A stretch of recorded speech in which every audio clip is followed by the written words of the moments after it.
మన దేశంలో విద్య అతి పెద్ద వ్యాపారంగా మారింది. ఒకప్పుడు ప్రభుత్వ పాఠశాలల్లో చదివి ఉన్నత ఉద్యోగాలు చేసిన వారు కోకొల్లలుగా ఉండేవారు. ప్రస్తుతం ట్రెండ్ పూర్తిగా మారిపోయింది. ప్రతి ఒక్కరూ ప్రైవేటు స్కూళ్లలో, కాలేజీలలో తమ పిల్లలను చదివించడానికి ఇష్టపడుతూ ఉన్నారు. కడు పేదవాడు కూడా ప్రభుత్వ స్కూళ్లలో పిల్లలను చదివించడానికి ఇష్టపడటం లేదు. ఎందుకంటే నాణ్యమైన విద్య లభించదు కాబట్టి. ప్రస్తుతం కోచింగ్ సెంటర్ను మన తెలుగు రాష్ట్రాల్లోనే కాకుండా దేశంలోని ప్రతి రాష్ట్రంలో కూడా పుట్టగొడుగుల్లా పుట్టుకు వస్తున్నాయి. అయితే ఇటీవల నీట్ పరీక్షల ఫలితాలు ఆలస్యం కావడంతో పాటుగా పేపర్ లీకేజీలు, కేసు కోర్టుకు వెళ్లడం వల్ల రాజస్థాన్లో కోటాలో కోచింగ్ సెంటర్లపై తీవ్ర ప్రభావమే పడింది. ఇక్కడి కోచింగ్ ఇండస్ట్రీ దివాలా తీయడానికి సిద్ధంగా ఉందట. కోటా కోచింగ్ ఇండస్ట్రీపై ప్రత్యేక కథనం ఇప్పుడు చూద్దాం.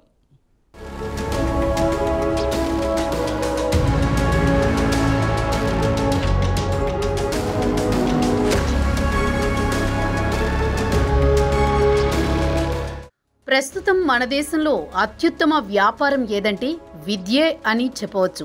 మన హైదరాబాద్ తీసుకుంటే ఇటు అమీర్పేట్ నుంచి అశోక్ నగర్, దిల్సుఖ్ నగర్లలో లెక్కలేనన్ని కోచింగ్ సెంటర్లు కనిపిస్తాయి.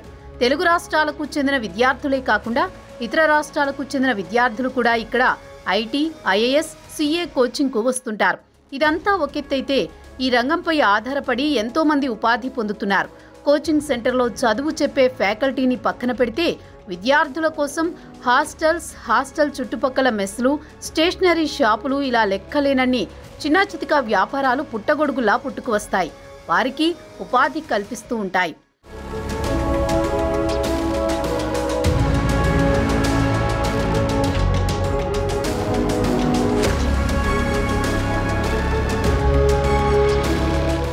ఇక అసలు విషయానికి వస్తే రాజస్థాన్లోని కోటాలో కూడా ఇలాంటి కోచింగ్ సెంటర్ల పుట్టగొడుగులా పుట్టుకు వచ్చాయి. దీంతో అక్కడ ప్రతి ఇళ్లు హాస్టల్గా మారిపోయింది. వివిధ రాష్ట్రాలకు చెందిన లక్షలాది మంది విద్యార్థులు కోచింగ్కు రావడంతో కోటాలో లగ్జరీ హాస్టల్స్ పెద్ద సంఖ్యలో పుట్టుకు వచ్చాయి. సుమారు 4,000 హాస్టల్స్తో పాటు సుమారు 40,000 పేయింగ్ గెస్ట్ గదులు ఇతర రాష్ట్రాల నుంచి వస్తున్న విద్యార్థులకు సేవలు అందిస్తుంటాయి. ఒక విధంగా చెప్పాలంటే కోటాలోని స్థానికులు ఇతర రాష్ట్రాల నుంచి కోచింగ్కు వచ్చే విద్యార్థులపైనే వీరి బతుకు తెరువు ఆధారపడి ఉంటోంది. కోటాలోని ప్రతి ఇల్లు హాస్టల్గా మారింది. ఒక్కో విద్యార్థి నుంచి 7,000 రూపాయలు తీసుకుని వారికి వసతితో పాటు ఆహారం కూడా అందిస్తూ ఉంటారు.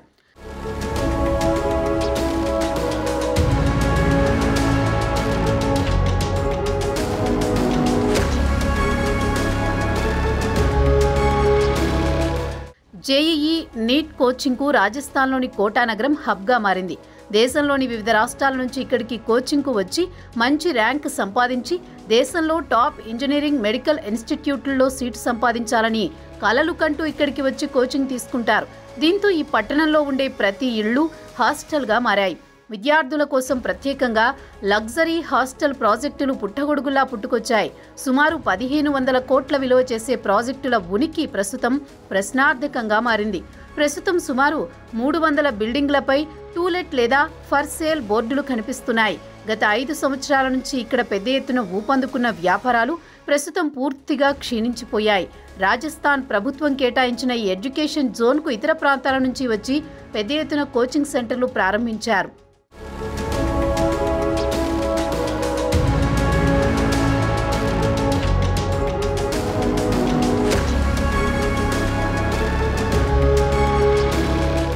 ఈ ఏడాది జనవరి నుంచి కోటాలో అడ్మిషన్లు 30 నుంచి 40% వరకు తగ్గిపోయాయి.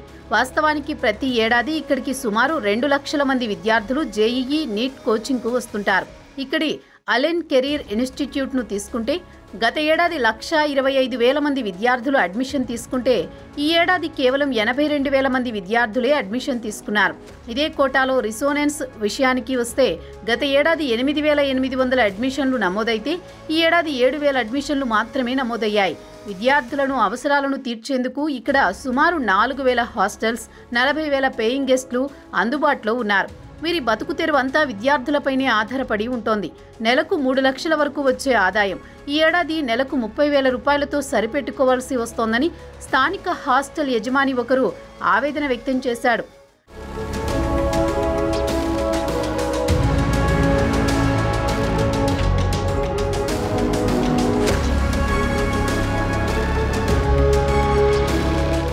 ప్రభుత్వ అధికారుల అంచనా ప్రకారం ఇక్కడి కోచింగ్ ఇండస్ట్రీ, దీని అనుబంధ వ్యాపారాల విలువ సుమారు 12,000 కోట్ల వరకు ఉంటుంది.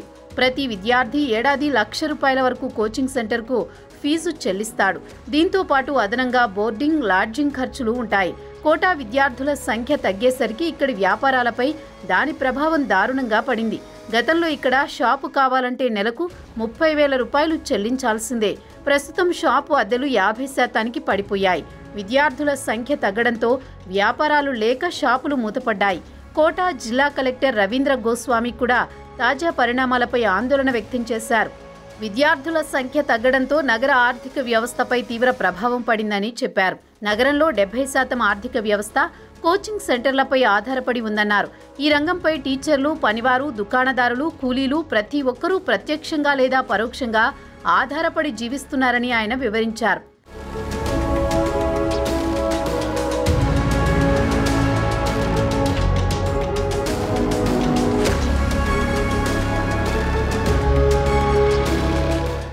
ఇక్కడి కోచింగ్ సెంటర్ల వ్యాపారం తగ్గడానికి కారణం ప్రధానంగా 2 అంశాలను ప్రస్తావిస్తున్నారు.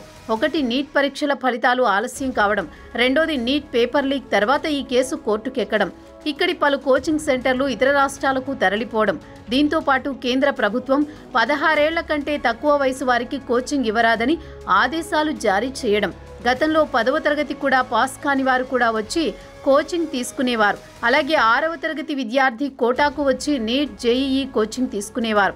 నీట్ ఫలితాల ప్రభావంతో కోటాలో అడ్మిషన్లు బాగా తగ్గిపోయాయి. ఇక కోటాలో విద్యార్థుల ఆత్మహత్యలు ఇక్కడి ఇన్స్టిట్యూట్లకు చెడ్డ పేరు తెచ్చాయి. దీంతో పలు ఇన్స్టిట్యూట్లు ఇక్కడి నుంచి పెద్ద నగరాలకు తరలిపోయాయి.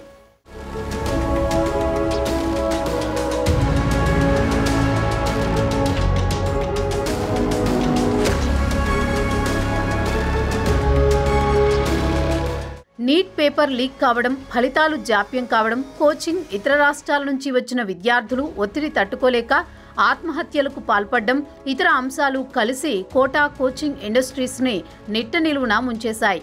ప్రస్తుతం కోటా నగరం ఘోస్ట్ టౌన్గా మారిపోయింది. కోట్లాది రూపాయలు ఇన్వెస్ట్ చేసి కట్టిన భవనాలు భూత్ బంగ్లాలను తలపిస్తున్నాయి. ఇక్కడి వ్యాపారులు మాత్రం మంచి రోజులు రాకపోతాయా అని ఆశతో ఎదురు చూస్తున్నారు. మరి వారికి మన ప్రధాని చెబుతున్నట్టు అచ్చే దిన్ రావాలని కోరుకుందాం.